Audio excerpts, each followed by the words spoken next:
welcome. Thank you so much for joining us today. I'm Sam. I'll be moderating this presentation, and in just a moment, we'll be joined by Michael Corgett, one of our financial advisors. We're going to wait for a couple other people to trickle in before Michael comes on, and in the meantime, I wanted to just go over a couple quick housekeeping items with you. First and foremost, please be reminded we are not with your company. We are not the company that you retired from. We are a completely independent group of financial advisors, so please keep that in mind. Next, while Michael is speaking, I'll be entering some links. They're going to pop up right above his head. Click directly on them. They're going to guide you to our website where you can take advantage and book an appointment. You can also get access to the many blogs we have available. You can also follow us on LinkedIn or connect with us on LinkedIn. You can follow us on YouTube. We post a lot of content that we feel would be very useful to someone who is transitioning into retirement. You can also ask away in the anonymous Q&A chat on the screen there. Feel free to ask any questions you have throughout the presentation, and I will make sure either Michael himself or one of his colleagues reaches out to answer those with you after the presentation has ended. I do apologize, we don't have time to answer them live, but we'll make sure that someone reaches out to you afterward. And if you would prefer that someone just call or email you to go over your finances with you, you can also chat or put email or call in the chat, and I'll make sure someone reaches out to you.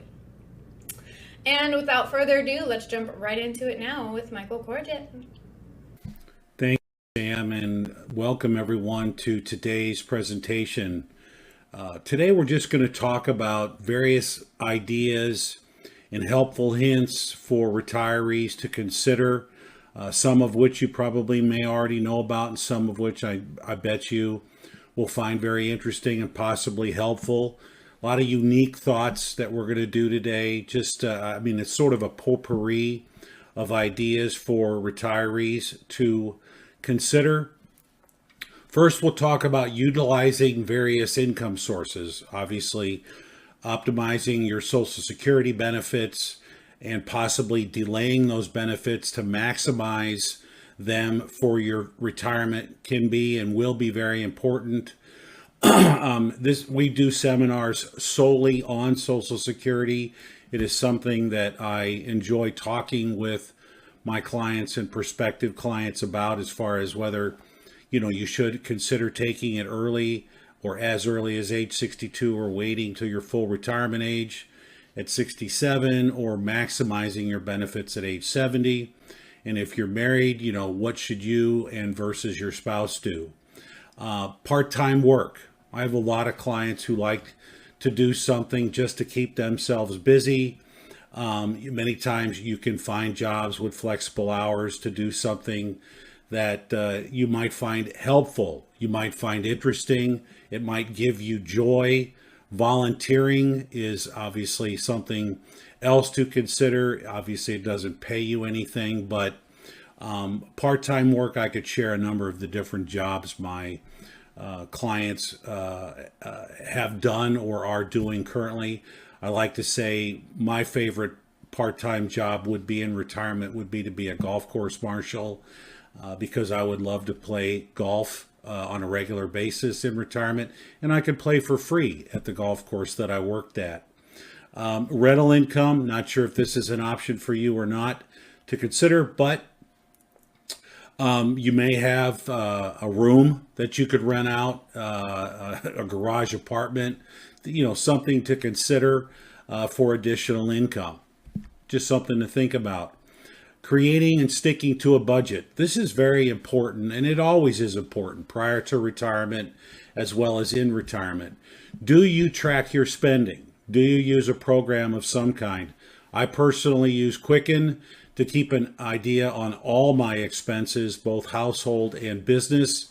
By setting up a budget, that's the first thing. Get a spreadsheet started somewhere, whether it's a simple one in Excel, or something like I mentioned using Quicken, and then prioritize your essential expenses, focusing on housing, healthcare, food, and your primary expenses, which would include your debt, pay your debt payments, like on credit cards or car payments. And then cutting out unnecessary costs, looking at where your money is going. I think the ATM card is probably the biggest nemesis to us all because we use them, one, to take cash out of the bank, and two, the concern would be, okay, I'm going to use it to buy gas or to pay for the sandwich at the local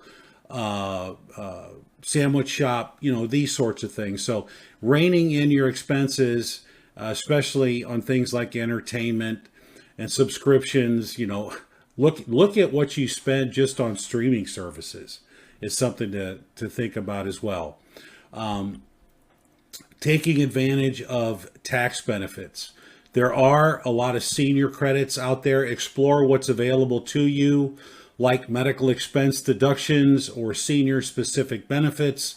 These are Medicare Advantage, Medicare supplemental plans. Doctors and hospitals offer programs that are many times free of charge. Explore the state benefits.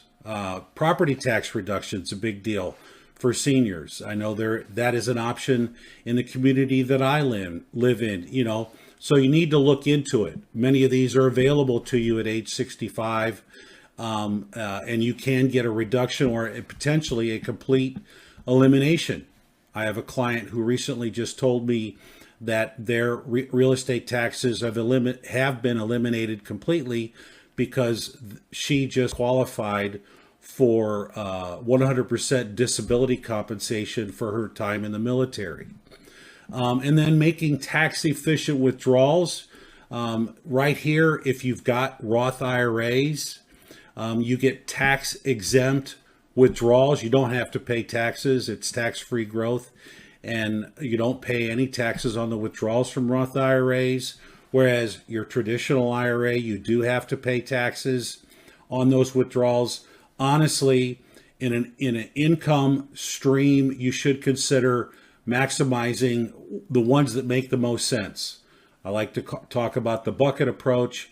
You've got your after-tax investments, you've got your tax-deferred investments, and you've got your tax-free bucket as well. Consider making your withdrawals smartly each and every day, month, and year. Paying off debt. This is a big deal. Obviously, if you can go into retirement with as little debt as possible, that's a good thing. Now, in many cases, a lot of retirees are always going to have a mortgage. The house isn't paid for yet. You may have a car payment, but you're going to want to eliminate things like high interest credit card debt. Focus on knocking off those loans first. And if you have them in retirement, again, focus on knocking them out one at a time. You can consolidate these high interest loans. You might consider refinancing your home or getting a home equity line of credit. That interest is tax deductible, whereas this high interest debt on credit cards and installment debt is not. So, refinancing may be a good option. I mean, I know interest rates are higher right now on mortgages, but home equity lines are coming down as interest rates are coming down. And then just avoid new debt altogether if you can. Not having to worry about it would just make your life easier. Things to consider in that arena, talking about managing your healthcare costs.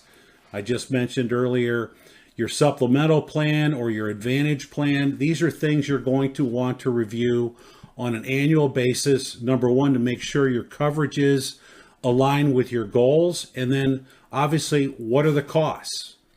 Supplemental insurance plans do typically cost more than advantage plans. Supplemental plans are insurance plans, whereas advantage plans are more like Medicare replacements. What makes sense for you? A lot of it depends on what your health is. So that's one thing to consider. Preventive care. There are a lot of free services out there. You may have a small copayment. You do definitely need to stay in touch with your health and go see your doctors on a regular basis just to make sure that you're in good shape. You do not want something to creep up on you where, number one, it just affects your life, but also could be very expensive from the care that would be required, the expenses, deductibles, co-payments, coinsurance, and so forth. And HSAs and FSAs, health savings accounts and flexible spending accounts. These are both things that you can consider prior to retirement. I'm a huge fan of health savings accounts. You put money in, you get a tax deduction for it. Your employers many times do provide a matching contribution of some kind. It grows tax-free, essentially, and actually tax deferred. And the withdrawals for medical expenses are not taxable. Again, it's like a healthcare IRA. Tax deduction up front, tax deferred growth, don't pay any tax on the growth, and then the withdrawals for healthcare expenses are tax-free. Huge fan of it. You should take advantage of these if they're available through your employer. And this will allow you to pay many of those expenses when you're in retirement. I do want to quote that recent studies have shown for a married couple going into retirement, their overall healthcare expenses can exceed $300,000. That's significant. And you do want to try and manage those costs as best you can. Preserving your nest egg. Well, obviously, we're in the investments business too. You want to diversify your investments across all asset classes. That includes bonds, dividend-paying stocks, and potentially other income-generating assets. Maintain an emergency fund, very important. The old rule was minimal 3 to 6 months. If you could maintain 6 to 12 months of your living expenses in a money market type fund that earns a fair rate of return, that would be great, and that would be your first line of defense. And be very, very cautious of scams. They're everywhere. They're constantly trying to get our attention and steal our information, whether it's with phishing emails or things that you click on websites, where next thing you know, you're stuck in some terrible loop. Be very careful. I am a big fan of getting some sort of identity protection service as well. I personally use LifeLock. These services are very helpful in monitoring your credit. And if one of these nefarious organizations gets a hold of your information and tries to utilize it, they're there to help you. And by the way, if they don't catch it, they will help make it right. LifeLock has a $1 million guarantee. God, I hope I never have to use that $1 million. But again, identity theft protection can be very important as well in protecting you and guarding against scams. Leverage community resources, local assistance programs like food banks, transportation services, and utility assistance. I know these are all available for seniors. Check to see if they're available in your community. Senior centers. Participate in free and low-cost activities like the YMCA and others. I know many church organizations have programs like this. I know my parish does. And then nonprofits and charities. There are a lot of services and options available to you out there to consider. You just need to look for them in your community. And one of those, artificial intelligence or AI like ChatGPT can be very helpful, just as long as, or along with Google searches. Things to consider: downsize to reduce your overall costs. Do you currently have a big home? Maybe you should get a smaller one. You don't need all those rooms anymore. You don't need the property taxes. You just don't need the overall expenses on utilities to maintain anymore. Relocate. Consider states or countries with a lower cost of living, and specifically state income taxes, which we'll talk about here momentarily. And shared housing with family members or other retirees, like a retirement community, maybe that's something you might want to consider.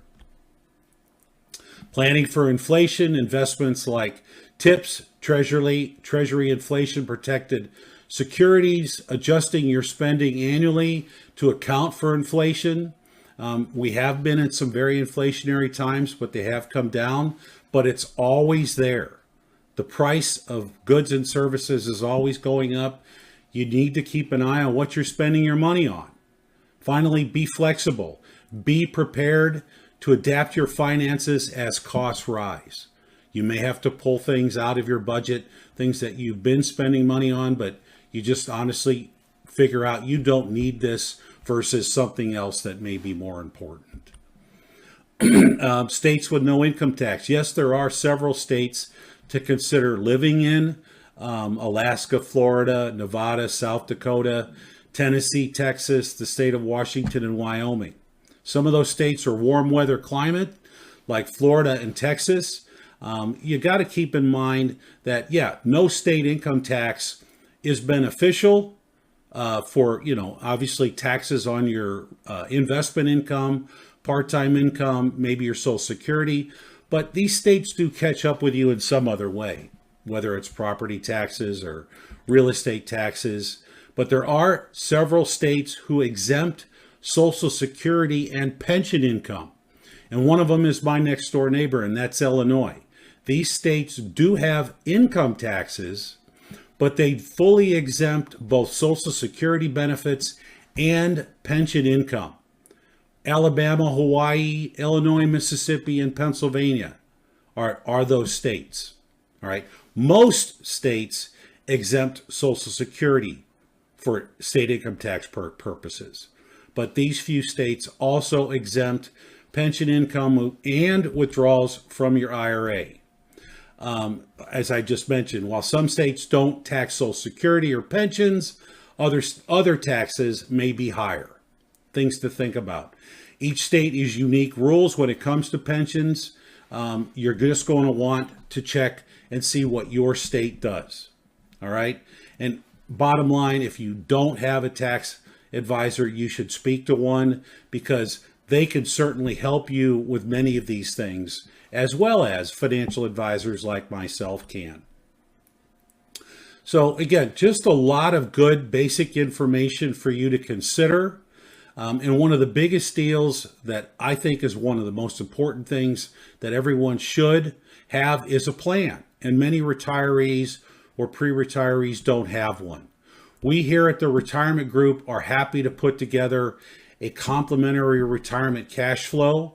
It will give you an idea of where you stand, whether you're not retired yet, you're about to retire, or you're in retirement.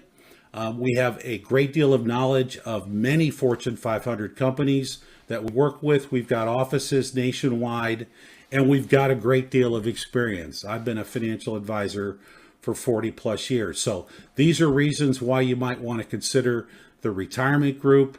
I would really look forward to speaking with anyone who has gotten a chance to see this and share more ideas with you. You can send us an email or give us a phone call. You can scan this QR code here on the left to schedule a meeting with myself or one of my colleagues. Definitely follow us on LinkedIn by scanning the QR code here on the right. We've got a great LinkedIn page, and you can find our future webinar schedules there. We also maintain a YouTube page where we keep all of our recordings. So if you're curious about what we've done in the past, go take a look at our YouTube page at the Retirement Group. I really appreciate everyone's time and attention to this. Again, just some very basic ideas for people to consider. And you know what? I'd really look forward to speaking with you if you got any additional questions. And with that, I want everyone to have a great day, and thank you for joining me.